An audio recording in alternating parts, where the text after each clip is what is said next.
So here's the easiest way to explain this to you from a basis of universal laws. And as you understand this, then everything that you're living or everything that you're watching anyone else live will begin to make sense to you. So here's the best way of explaining this. You may be hearing the word you, because you are the one who wants and you are the one who doubts. Or you are the one who wants and you are the one who believes. You are the one who focuses on what you want, and you are the one who may be focused in opposition, but you are the one. You are the only one who can decide what you want, and you are the only one who can thwart it. Often you say, oh, no, it is not me thwarting this desire. It's the economy. And we say, but it's your focus upon the economy. It's your attention to the downside of things that causes you to keep active in your vibration contradiction. Now, before any of this makes sense to you, you have to remember that you are a vibrational being, and most physical humans don't remember that because you are so good at being vibrational beings, so good at interpreting vibration. You think you're flesh, blood, and bone. You think you're human. You think you're material in the sense that others can see you and touch you and recognize you and hear you. But you are a vibrational being, and everything that you know as your fully manifested life experience is an extension of that vibration.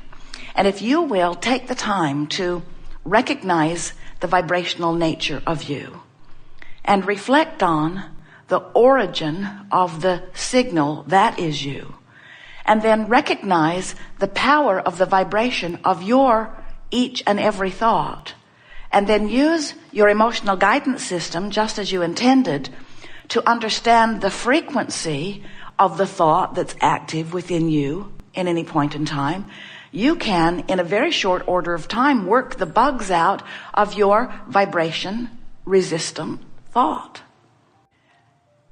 You're going to break loose into a whole new creating pattern. Things that have been log jammed for a long time are going to loosen up for you. When you want something, let's say more money, and you are so aware of how much money you have and so aware of what your debt to income ratio is, and so aware of what's going on in the economy, or so aware of the reality of what is right now, this red hot minute. Even though you've asked for far more, and far more is queued up for you, and could come to you now, because it's done. All you have to do is find the vibrational equivalency to it, and it must pour into your experience in a way that you and others can see it. But you've got to be a vibrational match to it, not the absence of it. And the tricky thing about being the realist that you've been objectively trained to be is that when you truthfully tell it like it is right now and train your vibration into that thought, which makes it that belief, which makes it that expectation, which makes it that point of attraction, you hold yourself away from your fortune that is waiting for you only because of a little sloppy focusing. Or maybe because you don't understand the laws of the universe. Most people offer most of their vibration in response to what they are observing.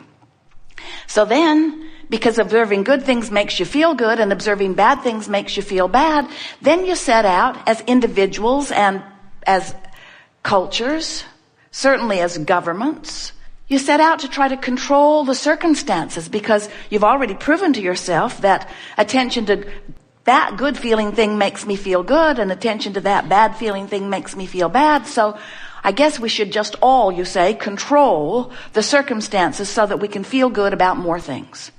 And then you battle endlessly about the way those conditions should be. Don't you?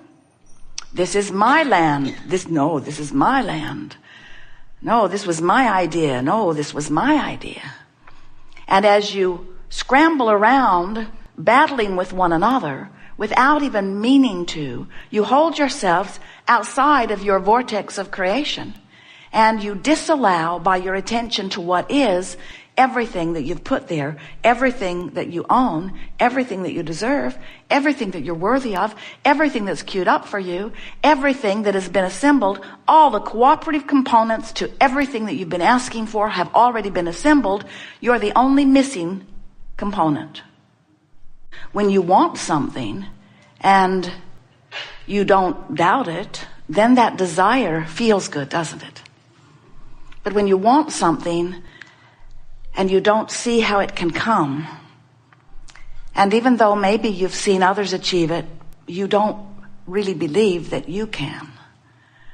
Those desires sort of harass you, don't they? But a desire that is non-contested by yourself is a life-giving state of being, isn't it?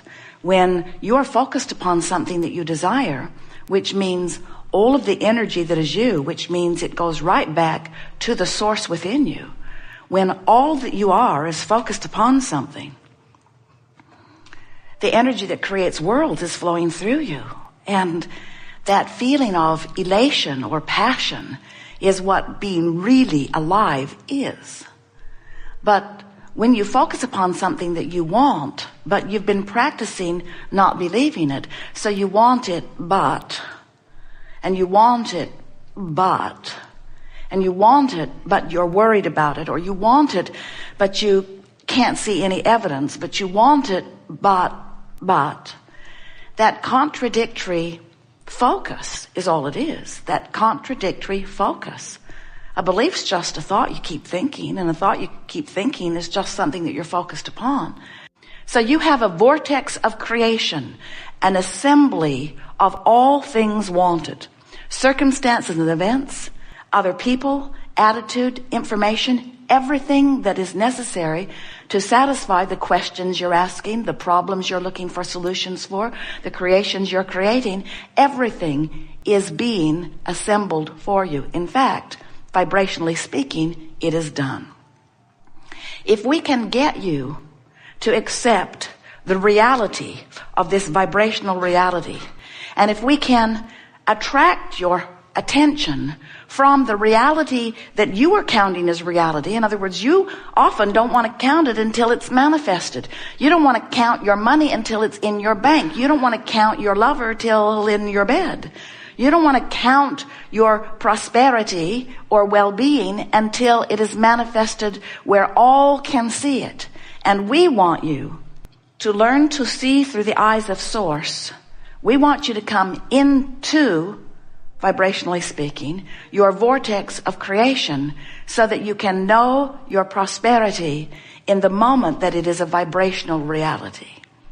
And once we are able to, you might say, distract you from the reality that has so much of your attention and call you into the vibrational reality that is the precursor of your next reality. So the question that we really want to get to the heart of as we are chewing together today is, are you a cooperative or an uncooperative component? And here's an easy way to know it. If you're frisky, you're cooperative. If you're ornery, you're uncooperative. If you're happy, you're cooperative. If you're unhappy, you're uncooperative.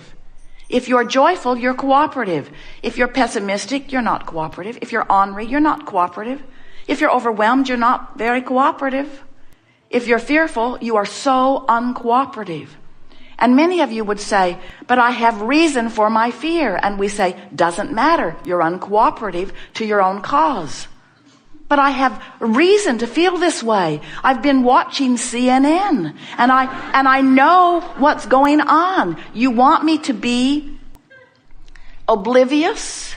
And we say to that, we want you to be oblivious to the things that make you feel ornery, that make you feel fearful, that make you feel unhappy, that make you feel pensive, that make you feel angry. We want you to be oblivious to them while you are aware of things that make you feel better. But we've never known anyone who could just withdraw your attention from something because, first of all, your attention to it is the reason it's close by. And the reason it's close by is the reason you're giving it your attention. Sort of a cycle of attraction. And have you noticed that cooperative components are being assembled around whatever attitude you have about anything? Do you know that you could pick some subject that you're really bothered by and start talking about it? And before you know it, other people, even strangers that you've never talked with about this before, would suddenly be talking to you about that. And then all kinds of evidence showing you that you are a cooperative component of unwanted things would begin showing up in your experience. This law of attraction is so consistent and will give you constant feedback about what's going on with you. So it is really true that you get what you think about. When someone was rude to you, you wanted a nicer world. And when you ask, your inner being, the source energy part of you, embraced that idea and held the idea of it purely for the creation of it. When you don't have enough wellness in your body, and so you ask for more wellness, that non-physical part of you takes that idea and holds steady the vibrational attitude of that. Everything that you know that is now physically focused was at one time, prior to the manifestation, vibration. And vibration is the beginning of everything that you know that is manifested. So it is important to realize that when you don't have enough of something and you ask for more of it, you send forth, we're not kidding you even a little bit, a vibrational rocket that the source energy part of you holds and becomes. That's why we can tell you unequivocally that when you ask, it is given every single time. When you ask, it is not just given. When you ask from your physical format and you send forth a rocket of desire, the non-physical part of you embraces that desire and becomes it. And because everything is vibrational before it is manifested, you have to understand that that vibrational beingness is done. In other words, the precursor to the manifestation is already in place. So now what happens is that law of attraction responds to this powerful vibrating force that is really who you are. You sometimes think that when you ask for more money, you are the creator of more money. But it is much bigger than that. You are the creator of you, a more prosperous you. When you ask for a relationship, you might think that you are the creator of a relationship. But what you are the creator of is you within the relationship that you are desiring. In other words, we cannot find a stronger way of saying this, and so we're just going to leave it to you to hear it. We'll say it many, many, many times. You are the creator of your reality, which means you are the creator of you. You are the creator of you and your experience and your relationships and your body and your prosperity and your clarity. You are the creator of your relationship with everything that exists. You are the creator of your reality. Creation. Everything that you feel, every emotion that you feel, and everything that is happening to you is happening only because of your relationship with who life has caused you to become, and you're allowing it or not. So rather than spending a lot of time talking about all of these points of attraction that could be going on. There are people who are sick with this disease and people who are sick with that disease and people who are having this trauma and this trauma, all kinds of things happening in the scope of human events. You look around, you see it all. But none of that is consequential. What is consequential is this vortex and your relationship to it. If your vortex is spinning as it is and you are holding yourself in fear or anger, you're so far from your vortex that there is a contradiction within you that has this really strong negative energy moving through you, and you don't feel good. When you get over into the vicinity of hope, closer to your vortex, you feel so much better because there's less resistance within you. And when you get into the vicinity of hope, your vortex will frequently take you in. And when you get in, oh, you're going to have a good ride. That's that feeling of elation. The best feeling in the world is moving into the vortex. The exhilaration that you feel, the feeling of passion. And of course, once you get into the vicinity of hope on several subjects and your vortex takes you in, now inside this vortex where you have clear view, now you begin to understand. You begin to know. You begin to believe and know. And that is